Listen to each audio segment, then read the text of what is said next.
Parasociality versus Performance: The Difference Between Creating and Being Consumed by CJDX, January 25th, 2024.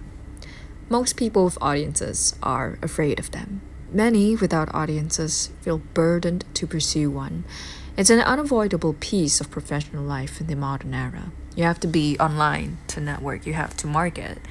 And you probably use social media in your personal life, seamlessly blending work and play. So, how are you supposed to put yourself out there? Is social media a place to promote your work or a place to express who you are? Can you tell the difference between the two? Value.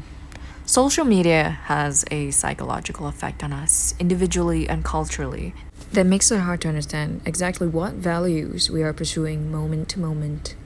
There is a flattening that takes place when you go to one app and endlessly scroll, experience your news with your memes, your political discourse with your celebrity gossip, updates from friends along their attempts at virality. The flattening often leads to wildly successful content creators that aren't exactly sure what their job is. When trying to figure out your job, you might instinctively think about money. How do you get paid? Who pays you? But you can also take the metaphysical approach. Money is supposed to be a representative of value. So, disregarding money, what value do you provide? Your real job is to provide a good or a service, to do something of value to your society. Creating something good or serving another human being is much more intrinsic than whatever modern monetary system is superimposed on top of it. To participate in culture and community, we must contribute. In some form or another, a healthy citizen gives and receives gifts in a reciprocal relationship with others. This is how we find meaning in our lives. What gives us identity and individuality is what community we belong to, who we contribute to, and what specific gift we specialize in giving. We don't gain our identities by extremely general qualities. I, CJ Author, am a YouTuber, so in some sense, I am in community with Mr. Beast. However, I have very little meaningfully in common with Mr. Beast because merely using the same massive tool to make our money is not a specific description of the goods and services we provide. It's merely a description of the mechanism by which we distribute and profit. When you take away the delivery medium and the technicalities, monetization, the specific service you actually provide is a little slippery to pin down. The creation of a good or the provision of a service are the generation of value itself. Value is the subjectivity that drives all objectivity. Difficult to analytically define, but the inevitable answer to every question of why. When figuring out what your job is, I implore you to look deeper than how you make your money. Look beneath the technicality. Ask why and what specifically. What value do you provide? Parasociality. The parasocial relationship was introduced into our lexicon by sociologists Donald Horton and Richard Wall in response to the phenomena of home television sets. As daily entertainment broadcasting entered homes, it brought with it a wave of new celebrities who, instead of appearing in glamorized, spectacular contexts, appeared as personal and familiar to their audiences. These personae provide a different service than the traditional celebrity. Rather than be valued for their talents and products, these personae were valued as intimate friends. The spectacular fact about such personae is that they can claim and achieve an intimacy with what are literally crowds of strangers. And this intimacy, even if it is an imitation and a shadow of what is ordinarily meant by that word, is extremely influential with and satisfying for the great numbers who willingly receive it and share in it. They know such a persona in somewhat the same way they know their chosen friends, through direct observation and interpretation of his appearance, his gestures and voice, his conversation and conduct in a variety of situations. Indeed, those who make up his audience are invited by designed informality to make precisely these evaluations, to consider that they are involved in a face-to-face exchange rather than in passive observation. The term gained exponential momentum over the last decade as social media became ubiquitous, magnifying the parasocial relationship effect far beyond the likes of radio show hosts and television personalities. Now, anyone with a phone and Wi-Fi connection is at risk of becoming a micro-celebrity, and there are far less barriers between them and their audience. Horton and Wall were concerned with call-in radio and game show hosts, who still required a network to produce and broadcast their programs. They were concerned about a corporate team manufacturing a parasocial relationship for profit. But today, someone can stumble into parasociality without any awareness that it is even happening. Views are views, fans are fans, money is money. When the engagement is flowing, it is not particularly important why it's flowing. Getting attention and forming a relationship with an audience is not a bad thing. However, it is very important to know what kind of attention you are getting. Emma Chamberlain has a podcast. Emma Chamberlain is an internet persona, influencer, and parasocial bestie to millions. She also has a podcast. And I have nothing against her, but her podcast pitch is the antithesis of everything I believe in, which is fun. Emma talks at length and whatever's on her mind every week. Anything really does go on this podcast. Sometimes philosophy, sometimes a random story for 10 years ago, sometimes advice, sometimes fun interviews, and sometimes nothing at all. Literally offering you nothing. Nothing except for Emma's reliable presence in your life. Chamberlain is a beautiful and charismatic person. I'm not surprised that people are interested in her. However, she is very transparently offering an explicitly parasocial service. This isn't a beautiful, intelligent, charismatic person performing any particular feat, but simply existing in your space twice a week for you to gawk and experience as faux company. On the parasocial performer-audience relationship spectrum, this is the extreme far end, where one simply relinquishes responsibility to any particular service except showing up and being themselves. That sounds nice on some level. Just show up and be yourself. Be a friend to millions of people. No crew, no script, just be their chill friend. However, this is an illusion. You are not really their friend. You can't be. What you are actually doing is cultivating a one-sided relationship, inducing an illusion of comfort and intimacy and attachment, encouraging the audience to rely on you and consider you part of their pseudo-social life. This will be an unavoidable and completely natural component of building any audience, interfacing with any large group of people. I would only urge people to be aware of what service they are providing and if they are okay with that. There's something very sad about Chamberlain's career, a vagueness to her value that robs her of identity and dignity. She blew up online with relatable, quirky vlogs, but as that content has gone a bit out of fashion and she's increased in profile, she has been trying to transition into something more tangible.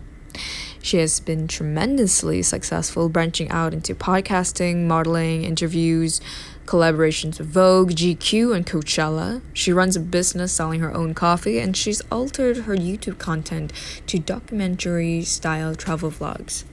But it's nearly impossible to state what her actual job is. You can call her a YouTuber, a podcaster, an influencer, but those are just descriptions of how she makes her money. Where she puts the things that she creates. Is she a comedian, a model, an interviewer, a philosopher, a businesswoman?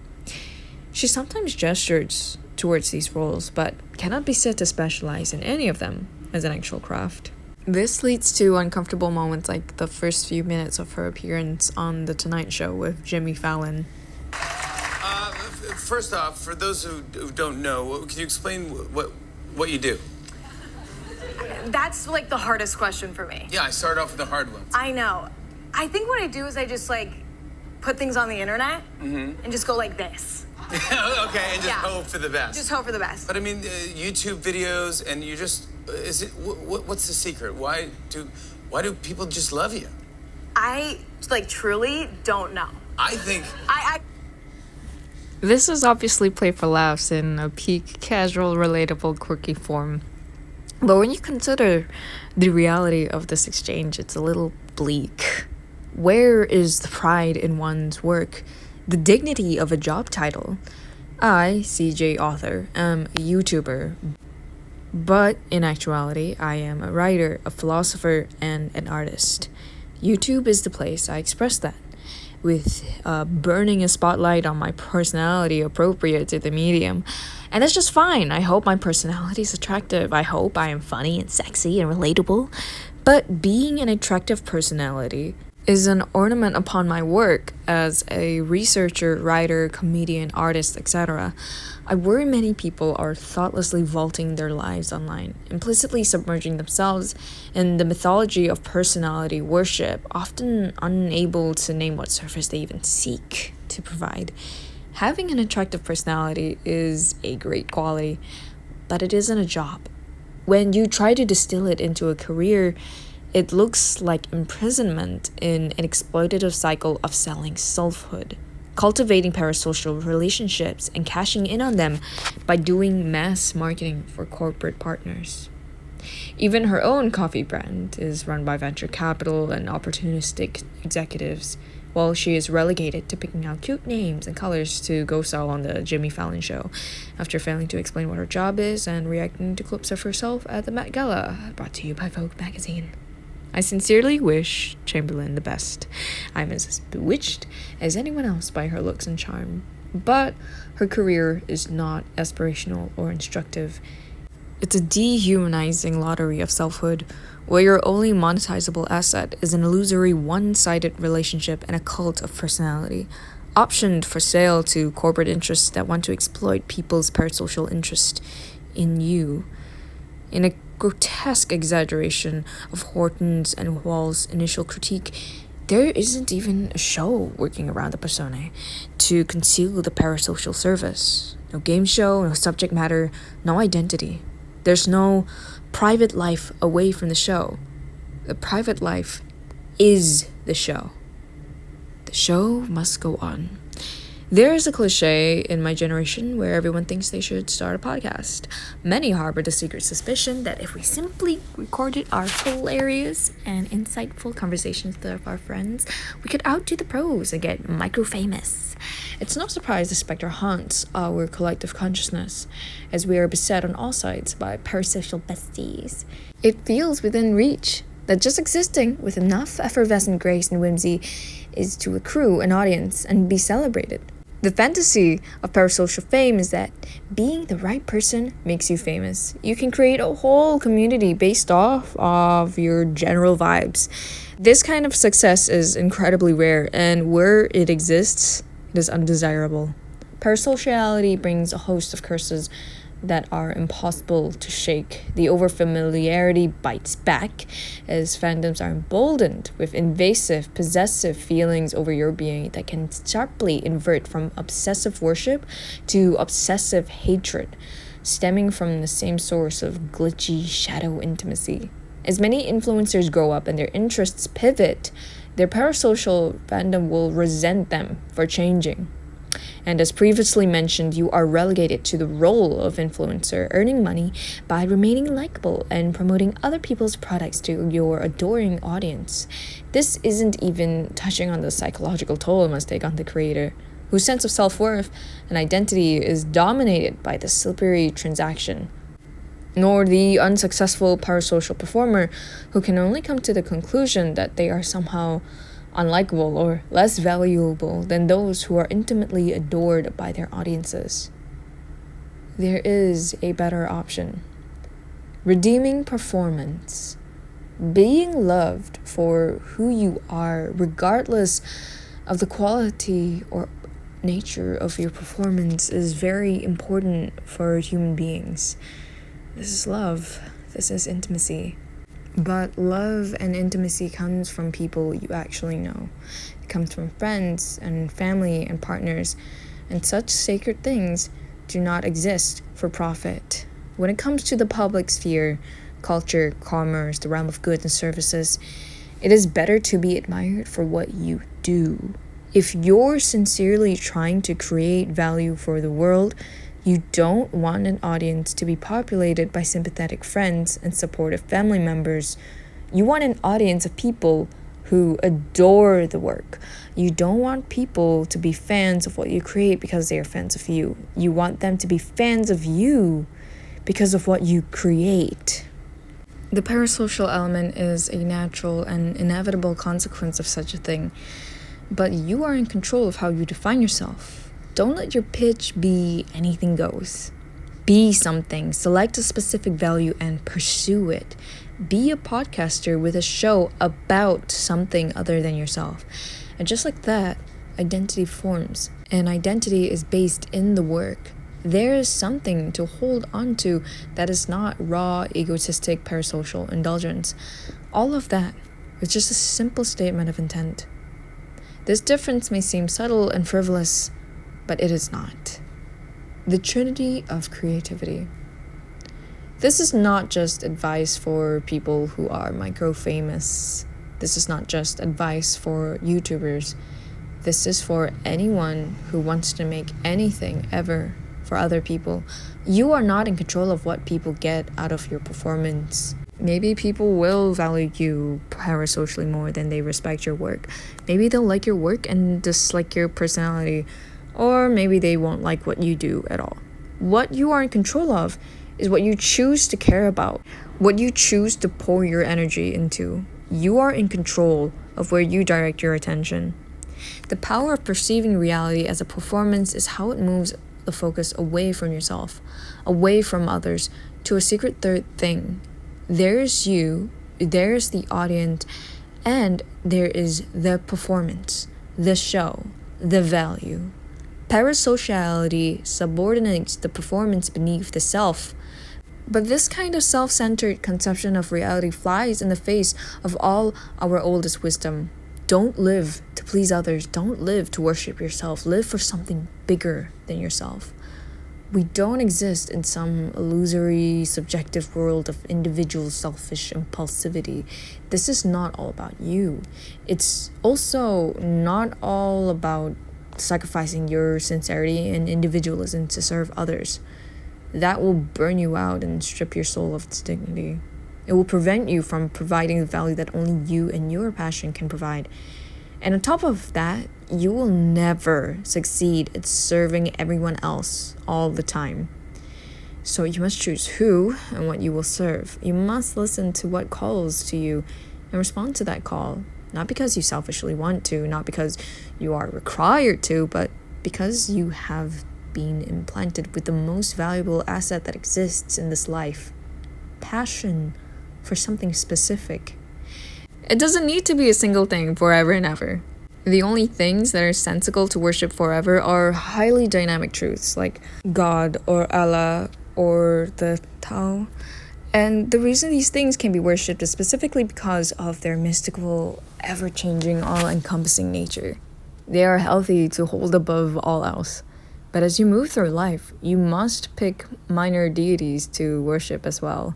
Smaller, more specific values to commit yourself to. This is the act of creating a good or a service. This will involve assessing your passions, your personality, and your gifts. This will involve selecting a specific kind of person that you wish to serve. But when it comes down to it, it will involve some submersion in worship of a mystic dynamic value in between those two things. You make the show for you make the show for others, but most importantly, you make the show for the show. Everyone who has experienced meaningful creativity is aware of this vivid state of consciousness. Flow state removes your sense of self, immersing you entirely in the value outside of you. Audiences adore the strange sense of something being created by someone in a fit of passion, but somehow magically being designed for the audience simultaneously. When you place the role of value outside of the self, in some space that subsumes both performer and audience, humanity thrives. This is the mind frame that unlocks the creative process. This is the attitude that paradoxically allows you and the audience to have the healthiest, most fulfilling relationship possible, perfectly tuned to your mutual sensibilities. Be yourself. Honor the audience. Worship the work. As David Foster Wallace bluntly put in his famous commencement speech. Not that the mystical stuff isn't necessarily true. The only thing that's capital T true is that you get to decide how you're gonna try to see it. You get to decide what to worship. This is Water, David Foster Wallace, 2005.